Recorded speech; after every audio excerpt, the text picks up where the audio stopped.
Bonjour et bienvenue. La montagne étant direct du sommet, le sommet de l'élevage, émission réalisée en partenariat avec TV Agri et diffusée sur lamontagne.fr. À mes côtés pour évoquer le développement, les axes de développement possibles du sommet de l'élevage. Jacques Chazallet, président du sommet de l'élevage. Bonjour Jacques. Bonjour. Fabrice Berton, commissaire général du sommet de l'élevage. Bonjour. Bonjour Fabrice. Dominique Diogon, journaliste à la montagne, spécialiste des questions agricoles, et Benoît Delalloy, responsable international du sommet de l'élevage. Bonjour. Bonjour messieurs.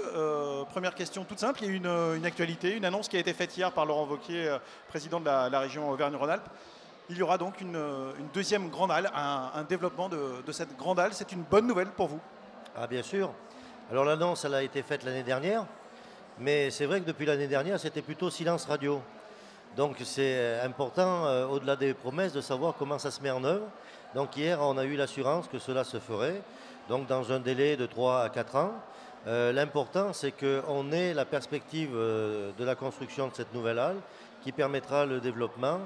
Et sachant que parallèlement à ça, le Conseil régional d'Auvergne-Rhône-Alpes, qui est propriétaire du site, a déjà fait des investissements cette année, notamment sur la zone matérielle. Et c'est une bonne nouvelle, effectivement, pour le développement du sommet et surtout de la région clermontoise. Le sommet de l'élevage, c'est plus de 2000 animaux, 1463 exposants. Hein, je parle sous votre contrôle, hein, Fabrice Berton. Et il y avait urgence à cet agrandissement, ça poussait. Disons, plutôt qu'urgence, il y avait nécessité. Après, comme l'indiquait Jacques Chazallet, d'avoir une deuxième halle dans un horizon de 3-4 ans est tout à fait conforme à notre rythme de développement. Donc effectivement, on a des objectifs encore de progression, tant en nombre d'exposants, mais aussi en qualité d'accueil de ces exposants. Et cette grande halle nous amènera cette dimension. En quoi la deuxième halle va vous permettre de réorganiser le sommet et accueillir de nouveaux exposants? Parce que ce n'est pas tant la surface d'exposition qui va augmenter, c'est la qualité de l'accueil, je crois. Exactement, la qualité de l'accueil. Juste 2 chiffres. À l'heure actuelle, nous commercialisons à peu près 80 000 m² de stands. Il y a simplement 6 000 m² en intérieur. Le reste, c'est en extérieur. Donc vous comprenez, on a plus, j'allais dire, sans que ce soit péjoratif, un format foire qu'un format salon. Or, on est classé 3e événement mondial. Donc vous voyez qu'une deuxième halle nous permettra d'accueillir en intérieur des exposants. Donc qualitativement, on se rapprochera plus des grands médias salons. Des exposants, plus d'exposants, oui, mais je crois que vous avez la nouvelle halle va vous permettre d'aller vers de nouveaux thèmes qui ne sont pas aujourd'hui trop développés, comme la méthanisation ou d'autres, c'est ça? Exactement. Bon, la méthanisation qui est d'actualité et qui est à se développer. On pense aussi, nous avons à l'heure actuelle, bien sûr, les filières bovins viande, ovins, bovins lait et chevaux qui sont nos filières de base. Il ne faut pas oublier qu'il y a d'autres filières qui existent dans nos régions, comme le porc et la volaille. Et donc, ces filières étaient très peu représentées. On peut imaginer que dans l'avenir, on leur laisse quand même de quoi s'exprimer. Donc ça sera une montée en gamme du sommet, en fait. Ça sera qualitativement un salon qui rattrapera des standards des plus grands au monde. Oui, j'allais dire, on n'est pas là pour rattraper puisqu'on est quasiment le 2e salon. Donc on est déjà satisfait, mais on va compléter l'offre plutôt. Et, je pensais à Eurotir, dont vous parlez souvent en termes de qualité d'exposition. Voilà. Bien sûr, non, mais on se rapprochera puisque toutes les thématiques que j'ai indiquées se retrouvent dans Eurotir, hein, notamment voilà, méthanisation, porc, volaille. Donc là, voilà, sur ces données-là, on se rapprochera, si vous voulez, de cet événement. Autre axe de développement, le développement à l'international, bien sûr, pour le sommet de l'élevage. Cette année, l'Iran est l'invité d'honneur de ce sommet de l'élevage. Je vais me retourner vers vous, Benoît Delalloy, votre responsable international du sommet de l'élevage. Première question, pourquoi avoir lancé ce partenariat avec l'Iran? Pourquoi l'Iran? Alors l'Iran déjà parce que c'est un grand pays tout simplement, hein, plus de 80 millions d'habitants et un grand pays d'élevage, principalement de petits ruminants, ovins, caprins et également donc de bovins laitiers. Alors il nous a semblé très important il y a 2 ans, voilà, suite à la fin de l'embargo imposée par la communauté internationale sur l'Iran, et bien de surtout pas rater le train, parce qu'on sait que c'est un pays à énorme potentiel, qui a des réserves naturelles importantes en gaz, en pétrole. Donc c'est un pays qui a un potentiel de développement de son élevage et en plus qui a les moyens d'assurer ce développement. Donc on s'est dit, ne ratons pas le train, prenons vite nos marques sur ce pays, allons faire une petite mission de repérage, voir un petit peu ce qu'il y a à faire. Et dès retour de cette mission, nous avons pris contact avec l'ambassade d'Iran à Paris, donc pour leur proposer d'être à l'honneur sur notre salon. Et tout ça pour respecter un petit peu notre métier, qui est de mettre en relation nos entreprises françaises avec des investisseurs étrangers. On est un facilitateur. Donc dans l'objectif de faire venir un maximum d'investisseurs, de visiteurs iraniens, pour leur faire rencontrer nos exposants et espérer que des contacts commerciaux se nouent ici au sommet de l'élevage. Il y a le ministre de l'Agriculture iranienne qui sera présent demain sur le sommet. Elle est généreuse, elle est grosse cette délégation iranienne? Effectivement, elle dépasse d'ailleurs toutes nos espérances pour un pays où le sommet, il faut le dire, il y a 2 ans, était totalement inconnu. On s'attendait honnêtement à avoir une trentaine, peut-être une quarantaine de visiteurs iraniens. Aujourd'hui, ce sont 180 visiteurs iraniens qui ont réussi à avoir leur visa, parce qu'il y a aussi ce souci administratif, on va dire. Donc 180 visiteurs iraniens, plus cerise sur le gâteau, vous l'avez dit, donc le ministre en personne de l'Agriculture qui est déjà d'ailleurs présent à Clermont-Ferrand aujourd'hui. Il arrive aujourd'hui. Exactement. Et qui sera donc demain, pour une partie de la journée à la préfecture, donc avec l'autre ministre français cette fois, pour le comité mixte agricole entre la France et l'Iran, et qui ensuite donc se rendra sur le salon pour une visite officielle guidée de l'événement.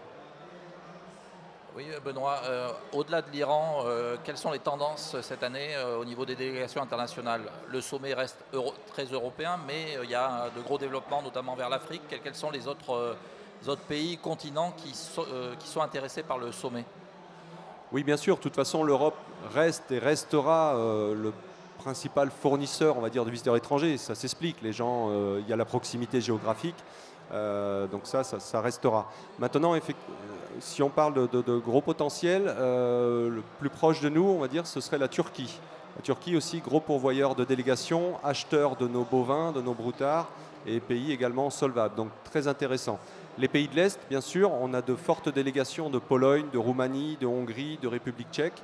Et effectivement, l'Afrique qui pousse aussi les murs. Donc là, il y a un énorme potentiel de développement. Il y a une population en forte croissance, un niveau de vie qui s'améliore, et donc des gens qui souhaitent accéder à une sécurité alimentaire, tant en produits laitiers qu'en produits carnés. Et donc ils se retournent vers l'Occident et la France en particulier pour acquérir ces technologies, cette génétique. Et pour cela, le sommet, c'est un vrai supermarché. Donc effectivement, on retrouve de nombreux Africains, et y compris ministres africains, qui viennent au sommet de l'élevage régulièrement nous rendre visite. Vous arrivez à chiffrer, à quantifier en termes de business que ça peut représenter comme échange qui partent d'ici, du sommet? Non, ça c'est très difficile, parce que les exposants ne nous appellent pas lundi pour nous dire j'ai vendu tant de machines, etc. Puis tout d'abord, on a du mal à estimer le nombre de contrats qui se signent effectivement sur le salon. C'est surtout des prises de contact, ensuite qui vont se poursuivre pendant les mois qui viennent, et puis qui finiront peut-être par être signés. Nous, simplement, le critère que l'on a, c'est le taux de retour de nos exposants, qui chaque année est excellent. Près de 90% des exposants souhaitent revenir. Ils sont de plus en plus nombreux à vouloir être présents. On n'arrive pas à les accueillir, d'où cette deuxième halle, etc. Donc, on estime que s'ils veulent revenir aussi nombreux et prendre plus grand en surface, c'est que le business est bon et que ils font des affaires.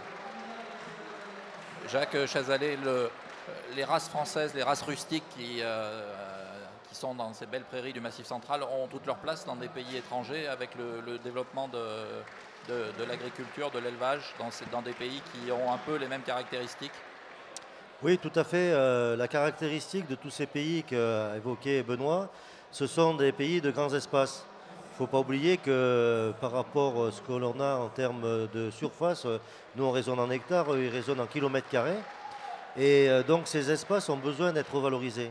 Ils ont besoin d'être valorisés à la fois pour des questions d'environnement, parce que la prairie est un grand capteur de carbone, mais aussi parce que ça permet l'aménagement du territoire dans ces pays, et ça permet aussi le développement d'une production et de favoriser l'accueil touristique. Donc je ne dis pas que le modèle du Massif central est transcriptible dans tous les pays. Par contre, tous ces pays à grands espaces peuvent s'en inspirer. D'où l'actualité du slogan du sommet, les grandes races au cœur des grands espaces. Vous avez des retours des agriculteurs locaux sur ces échanges internationaux? Oui, on a quand même un certain nombre d'agriculteurs, on voit souvent des communiqués, qui vendent au travers des OS, des organismes de sélection, un certain nombre de reproducteurs qui partent vers ces pays, donc ce qui veut dire qu'il y a des investissements qui sont faits. Et il ne faut pas oublier aussi qu'au-delà des reproducteurs, il se crée des courants commerciaux d'animaux qui ont des fins d'abattage de viande. Et donc c'est quand même quelque chose d'important pour nous d'être, comme l'a dit Benoît, un grand supermarché de l'élevage au niveau mondial. Fabrice, le sommet est un peu une vitrine de l'évolution de l'agriculture et de l'élevage. Les grandes tendances, la digitalisation, se retrouvent ici. Quelles sont un petit peu les tendances de cette année? Bien sûr, là, tout ce qu'on appelle communément les nouvelles technologies, nous sommes dans la décennie, quoi. Et là, à peu près tous les secteurs sont concernés. Ce n'est pas des exposants spécifiques dans ce domaine, mais c'est tous les exposants qui intègrent dans leur métier traditionnel ces nouvelles données. Et l'ensemble des innovations, j'allais dire, il n'y a pas une innovation portée par un seul exposant. C'est chaque exposant qui, chaque année, amène son innovation dans son domaine. Et toutes les nouvelles technologies donc, touchent aussi bien le matériel, les fournitures et les services. Les sommets d'or sont à ce titre un bel exemple de ce qui se passe en innovation dans l'agriculture. Pardon, je n'ai pas compris. Les sommets d'or sont... Oui, alors les sommets d'or, c'est une sélection de ces innovations, bien sûr, et il y a un jury d'experts qui fait ressortir quelques innovations particulières voilà, pour les primer et pour donner une information plus aiguillée auprès des visiteurs. L'autre évolution qu'on voit visible au sommet, c'est la montée en puissance de tout ce qui est touche au bio. Il y a de plus en plus d'exposants dans toutes les filières. Bien sûr, de toute façon, un salon est le reflet des évolutions que connaît son secteur. Donc l'agriculture biologique qui reste encore minoritaire dans les modes de production, mais qui connaît un rythme de progression important. Donc le salon aussi en est la traduction. C'est un secteur qui se développe. Merci messieurs d'avoir été à mes côtés. Merci aux équipes techniques et humaines de TV Agri. On se retrouve très bientôt, bien sûr, sur lamontagne.fr et puis dans le journal demain dans la montagne pour poursuivre l'actualité de ce sommet d'élevage. Je vous quitte en vous présentant La Montagne Entreprendre qui revient. Regardez sur spécial agroalimentaire septembre, octobre. Merci beaucoup et à très bientôt.